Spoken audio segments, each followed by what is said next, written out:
اولئک علی ھدی من ربہم واولئک ھم المفلحون۔ یہی لوگ کون سے؟ جو یؤمنون بالغیب، غیب پر ایمان لاتے ہیں، نماز قائم کرتے ہیں، اللہ نے جو انہیں مال دیا اس میں سے خرچ کرتے ہیں، اور اے محبوب جو آپ پر اترا اور جو آپ سے پہلوں پر اترا ان پر بھی ایمان لاتے ہیں اور آخرت کا بھی یقین رکھتے ہیں، تو یہی لوگ ہیں اولئک علی ھدی من ربہم، جو اپنے رب کی طرف سے ہدایت پر ہیں۔ دیکھیے خالق کائنات نے فرمایا من ربہم، اپنے رب کی طرف سے ہدایت پر ہے، مطلب ہدایت کا مل جانا یہ محض اللہ کا کرم اور اس کا احسان ہے۔ بندہ جتنی کوشش کر لے، اللہ کے فضل و احسان شامل حال نہیں ہوگا تو وہ ہدایت نہیں پا سکتا۔ دوسرے نمبر پر اس آیت سے یہ بھی پتہ چلا کہ جنہیں اللہ ہدایت دے دیتا ہے تو وہ اللہ کے برگزیدہ بندے ہو جاتے ہیں، متقین ہو جاتے ہیں، فلاح پانے والے ہو جاتے ہیں، اور تمام کے تمام صحابہ اس سے پتہ چلا کہ وہ حق پر ہیں۔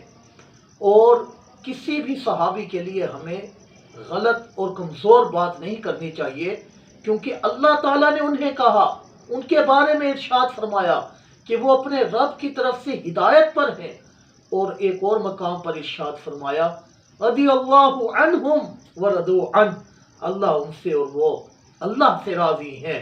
کیوں؟ کیونکہ انہوں نے تقوی اختیار کیا، پرہیزگاری اختیار کی۔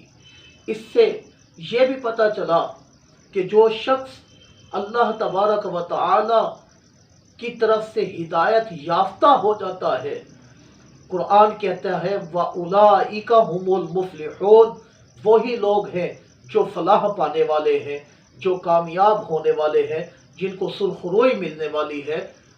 پتہ چلا کہ یہ ساری کی ساری باتیں، دنیا کا مال و متاع کوئی حیثیت نہیں رکھتا، بینک بیلنس اور سٹیٹس کی کوئی وقت نہیں، جب حضور نبی کریم علیہ الصلوۃ والسلام کے دامن سے وابستہ ہو جاتے ہیں اور ان کی غلامی کا توق اپنے گلے میں ڈال لیتے ہیں، تو پھر دو جہاں کی سرداریاں اے لوگو، اے ایمان والو، تمہیں میسر آ جاتی ہیں۔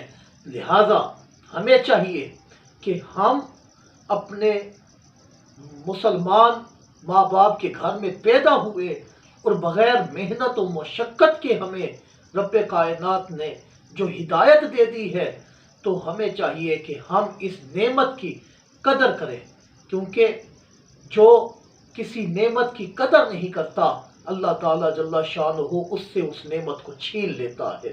کہیں ایسا نہ ہو کہ یہ نعمت چھن جائے، تو ہمیں اس کی قدر کرنی ہے۔ کس طرح؟ نیک اعمال کر کے، حسن سلوک کر کے، صلہ رحمی کر کے، ایک دوسرے کے کام آ کر، اور بے حیائی اور بری باتوں سے دور ہو کر ہم اللہ کے فضل کا، اس کے احسان کا شکر ادا کرتے رہے، تاکہ اللہ تعالیٰ اس نعمت میں مزید برکت عطا فرمائے۔